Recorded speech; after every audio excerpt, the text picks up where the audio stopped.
Kotak Derma menjadi sumber pendanaan kegiatan terorisme. Berapa banyak dana yang mereka dapat dan untuk apa saja? Kami akan membahasnya bersama dengan Kabag Penum Divhumas Polri, Kombes Pol Ahmad Ramadan, dan mantan aktivis NII Al Haidar. Assalamualaikum, selamat sore Bapak. Ya, waalaikumsalam. Saya ke Mas Al Haidar terlebih dahulu. Mas Al Haidar, bisa dijelaskan kepada kami 4.000 kotak derma diduga menjadi pundi-pundi kelompok teroris di Lampung. Apa data spesifik yang barangkali bisa Anda jelaskan mengenai ini? Ya, setahu saya sih jumlahnya nggak sebanyak itu ya, tapi 13.000 begitu, 13.000 kotak amal yang disebarkan untuk organisasi-organisasi yang berafiliasi kepada Jamaah Islamiyah yang terungkap setelah ada penangkapan terhadap Ustadz Zulkarnain dan juga yang dikenal sebagai Panglima Jamaah Islamiyah yang sudah buron 18 tahun. Jadi ini merupakan temuan luar biasa dari Polri dan ini menunjukkan bahwa sebenarnya beberapa kali kasus tentang penelitian aktivitas penggalangan dana dari kelompok-kelompok teroris ini sudah dilakukan sejak tahun 2012. Karena pada tahun itu ada penurunan aktivitas FAI ataupun perampokan yang dilakukan oleh kelompok-kelompok teroris. Dan setahu saya memang tahun 2012 itu adalah tahun di mana mungkin 2010 ya, tahun di mana Al-Qaeda itu memutuskan hubungan dengan Jamaah Islamiyah di Indonesia dan tidak mau lagi mendukung Jamaah Islamiyah karena memang ada beberapa. Jadi ini adalah salah satu metode pendanaan yang digunakan oleh kelompok teroris? Ya, itu salah satu. Kalau dulu kan FAI ya. Sejak kapan Pak Haidar? Ya, kalau untuk pendanaan kelompok-kelompok fundamentalis, radikal, ya, teroris itu sudah sejak tahun 90-an itu sudah terjadi. Jadi memang modus kotak amal untuk pendanaan teroris ini sudah dari tahun 90-an ya? Ya, setahu saya sekitar itu sebelum reformasi 95 ya, itu sudah ada penggalangan kota amal itu, dan setelah tahun 2012 setahu saya itu dimulai lagi karena mulai tahun 2000 sampai 2012 atau 2013 munculnya ISIS itu mereka lebih menggunakan pola FAI ataupun pola perampokan karena pola FAI dianggap itu lebih punya pertanggungjawaban teologisnya, ada rujukan-rujukan ayat-ayat atau hadisnya katanya. Jadi setahu saya itu mereka tidak lagi menggunakan kotak amal itu. Dan mungkin pada waktu itu juga kotak amal kan baru sedikit yang dibuat. Nah, setelah tahun 2012 ketika Al-Qaeda sudah tidak lagi mau mendukung Jamaah Islamiyah, beberapa fungsionaris Jamaah Islamiyah itu tidak tahu bagaimana harus mengelola dana yang mereka masih pegang. Oke, Pak Al Haidar, kita dalami informasi dari polisi. Pak Ahmad Ramadan. Ya, Mas Abraham. Ya, diduga bahwa kotak derma ini untuk pembuatan senjata, kemudian pelatihan fisik, termasuk para daftar pencarian orang yang ada dalam polisi juga kantong dananya adalah dari sini begitu. Ada bukti pendukung yang dimiliki oleh polisi mengenai ini? Oke, saya cerita awalnya diperoleh keterangan dari para tersangka teroris yang ditangkap oleh Densus 88. Kemudian adanya aliran dana dari Yayasan BM Aba, Baitul Mal Abdurrahman bin Auf ke beberapa tersangka. Kemudian dilakukan penyelidikan lebih lanjut, akhirnya dilakukan penangkapan terhadap 3 orang, di mana satu ketua yayasan, bendahara maupun perwakilan yang di Lampung. Ketuanya FS, kemudian bendahara RW, dan pengurus kotak amal di Lampung DE. Nah, pengakuannya bahwa kotak amal yang beredar di Lampung ini cukup banyak ya, ribuan. Cuma angka jelasnya belum belum Angka pasti. 13.000 itu, Tapi Pak Ahmad, di Lampung saja atau tersebar di seluruh Indonesia, Pak? tersebar di beberapa kota di Indonesia. Jadi Baik. di Lampung sendiri termasuk yang paling banyak gitu ya. Baik, Kemudian salah satunya Dino ya, silakan. Nurlianda atau DN yang di Lampung udah diamankan dan ditangkap. Nah, awal mula keterangan itulah dari DN tersebut.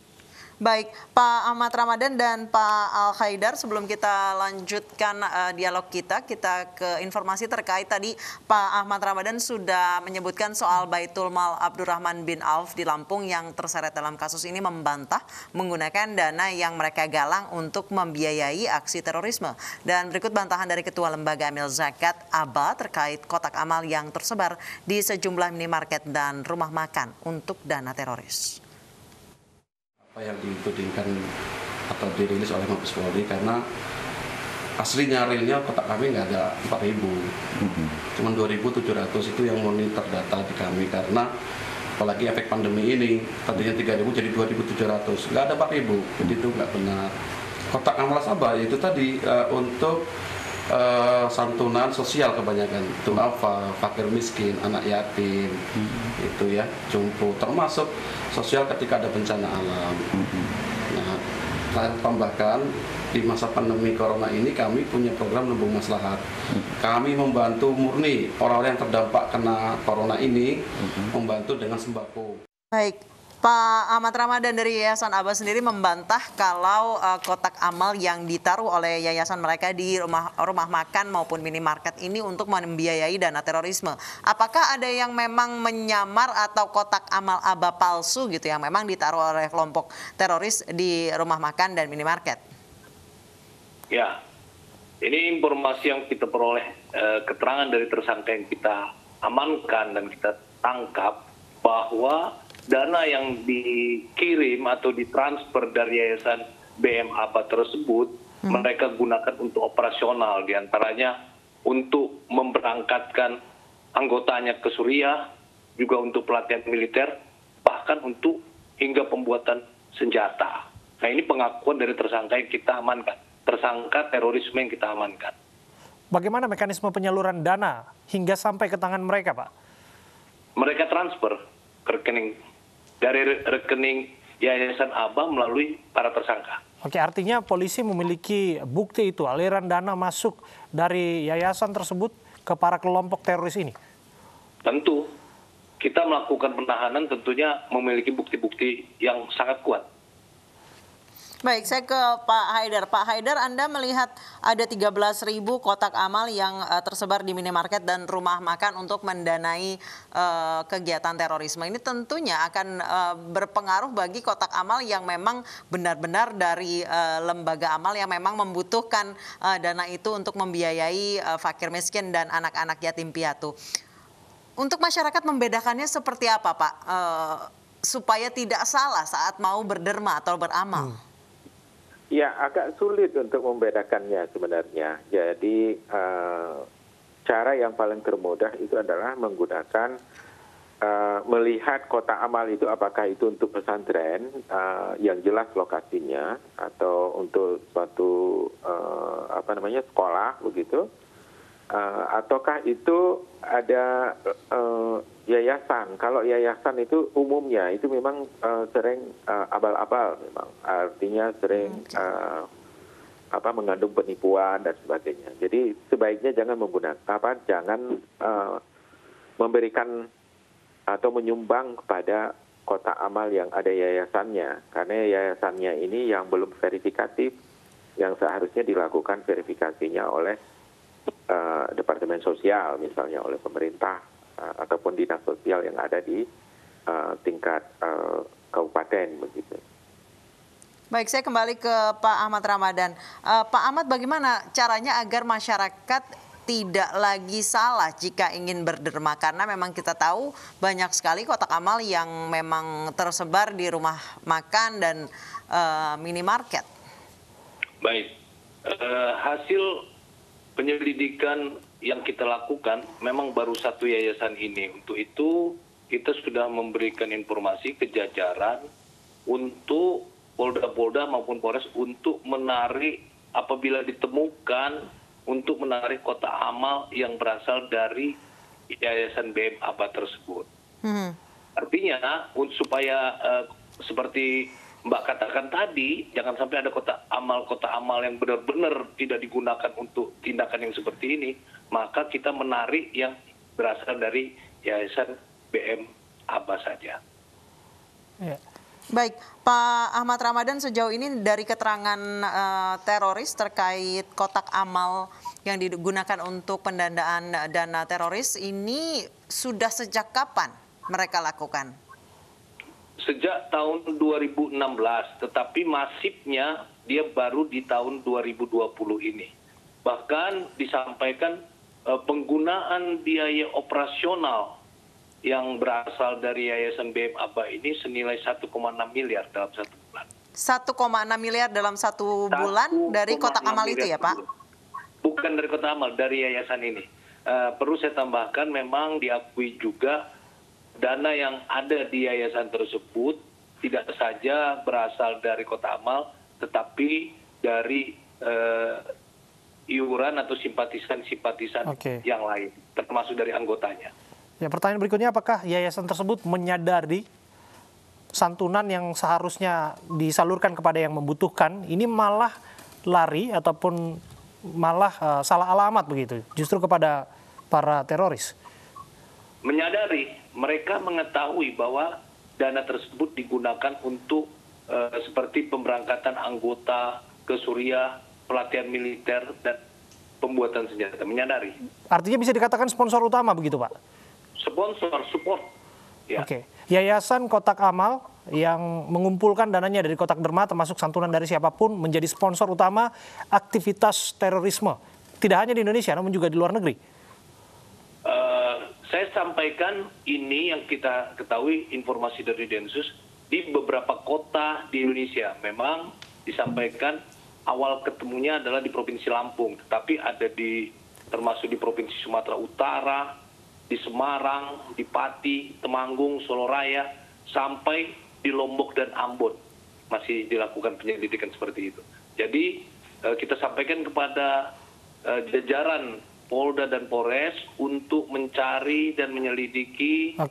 Apabila menemukan kotak amal dari Yayasan BM ABA segera ditarik. Pak Ahmad Ramadan, dari sana kan sebetulnya bisa dilacak. Anda sebutkan tadi aliran dana sudah dimiliki oleh aparat kepolisian, paling tidak dokumennya sudah ada. Santunan-santunan terbesar atau pendonor-pendonor terbesar, penyumbang-penyumbang terbesar itu bisa dilacak tidak? Bisa dipidana tidak oleh aparat kepolisian? Maksudnya penyantun? Iya, yang tadi Anda sebutkan kan tidak hanya berasal dari Kotak Derma saja yang ada di minimarket, rumah makan. Namun Anda sebutkan jumlah yang tidak sedikit itu terkumpul dari pendonor, dari penyumbang, dari mana saja begitu, yang barangkali juga mereka menyadari bahwa aliran dana itu untuk tujuan teroris. Apakah mereka bisa dijerat pasal? Bila dia mengetahui dana tersebut penggunaannya untuk kegiatan terorisme, maka dia bisa dikenakan. Namun bila dia tidak mengetahui, dia hanya tahu ini adalah untuk yayasan amal, untuk kegiatan-kegiatan kemanusiaan, itu tidak bisa. Sekali lagi, apabila dia mengetahui dana yang terkumpul ini digunakan untuk kegiatan-kegiatan teroris, maka dia bisa dikenakan sebagai tersangka. Baik, saya ke Pak Haidar. Pak Haidar, tadi Anda mengatakan bahwa sejak tahun 2012 memang organisasi terorisme menggunakan kotak derma atau kotak amal ini untuk mendanai kegiatan mereka karena sudah tidak lagi ada perampokan dan lain sebagainya. Berarti bisa dibilang dana dari kotak amal ini adalah dana utama untuk kegiatan para teroris. Benar begitu, Pak? Iya, setelah tidak adanya dukungan dana dari dari Afghanistan dan juga mulai tahun 2013 atau 2014 itu aliran dananya bahkan dari Suriah. Nah, dari Suriah pada waktu dari tahun 2014 sampai 2018 ketika meninggalnya Abu Bakar al-Baghdadi itu dukungan dananya itu menjadi sangat berkurang dan mereka mengumpulkannya dari jamaah-jamaah yang memiliki banyak harta. Dan mulai dari 2018 kebanyakan memang itu dikumpulkan diaktifkan kembali melalui dana-dana kotak amal tersebut. Dan kotak amal itu memang dikelola secara sangat masif, setahu saya. Jadi memang sampai ke Maluku segala dan sebagainya. Jadi semua jaringan ISIS yang ada di Indonesia itu memang mengumpulkan dananya itu lewat itu. Yeah. Sementara dari jaringan Al-Qaeda itu sudah lama lumpuh ya, sejak tahun 2018. Tapi itu bangkit kembali memang di Lampung juga, dan mereka mengumpulkan banyak dana juga. Ya, terima kasih untuk waktu Anda, Pak Al-Haidar dan juga Kombes Ahmad Ramadan, Kabak Penum Polri sudah berbincang bersama kami.